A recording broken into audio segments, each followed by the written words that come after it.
HSC 26 বে শেষ মুহূর্তে বাংলা দ্বিতীয় প্রস্তুতি বা পরীক্ষা হলে কিভাবে লিখবা? বাংলা দ্বিতীয় এমসিকিউ নাই, তোমরা জানো। নির্মিত অংশ আছে। তুমি বিগত বছরগুলা বারবার পড়বা, বারবার লিখবা এবং শর্ট কোয়েশ্চেন যেগুলো আছে সেগুলা করার চেষ্টা করবা বাংলার ক্ষেত্রে। তারপরে চলে আসো কি ভাব সম্প্রসারণ, সারাংশ, সারমর্ম, চিঠি, আবেদন, প্রতিবেদন এবং শেষে রচনা। তো এগুলার যতগুলা নির্মিতি, যতগুলা ব্যাকরণ বা নির্মিত অংশ বা বর্ণনামূলক রিটেন অংশ যেগুলো আছে, তুমি সবগুলা ২ ঘন্টা ১৫ মিনিটের মধ্যে শেষ করার চেষ্টা করবা। বাকি ৪৫ মিনিট থেকে ১ ঘন্টা রচনার জন্য লিখবা।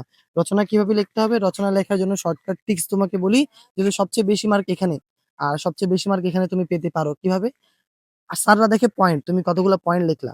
এই পয়েন্ট যদি আমি সম্পূর্ণটা লিখি, আর পয়েন্ট লেখার ক্ষেত্রে একটা তোমাকে শর্ট ট্রিক্স বলি, তুমি ১ম পৃষ্ঠার মধ্যে ২০ টা পয়েন্ট লিখে দিবা আগে।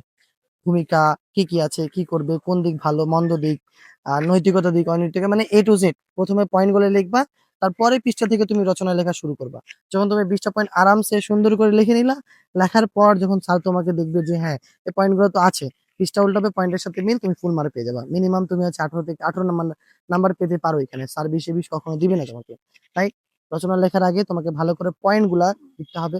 প্রতিবেদন অথবা দিনলিপি লেখার ক্ষেত্রে ১ম এ তারিখ, তারপর বার দিবা। বার দেবার সম্পূর্ণ দিনের ঘটনা বর্ণনা না করে মূল কথাগুলো লিখবা। সারাংশ, সারমর্মের ক্ষেত্রে দেখবা হচ্ছে যে পুরো ভালো করে উদ্দীপকটা পড়বা। উদ্দীপক পড়ার পরে তারপরে হচ্ছে ৫ থেকে ৬ লাইনের মধ্যে তুমি সারাংশ, সারমর্ম শেষ করবা। বাকি থাকলো তোমার আবেদন। এগুলো তো তুমি চলে আসছো, বাম দিক থেকে শুরু করবা, ডান দিকে শেষ করবা। ভালো করে যদি লেখো, তুমি বাংলা ফার্স্টে যে ভুলগুলো করেছিলা, যে কারণ তুমি A+ পেতে নাও পারো, দেখবা যে সেকেন্ডের মধ্যে 90+ নাম্বার পেয়ে যাবে। এই 90+ নাম্বার তোমার হচ্ছে ২ টা সাবজেক্ট মিলাই A+ পেতে সুবিধা করবে। ঠিক আছে? দেখা হবে আইসিটি অথবা ইংরেজিতে। And as always, thanks for watching. আসসালামু আলাইকুম।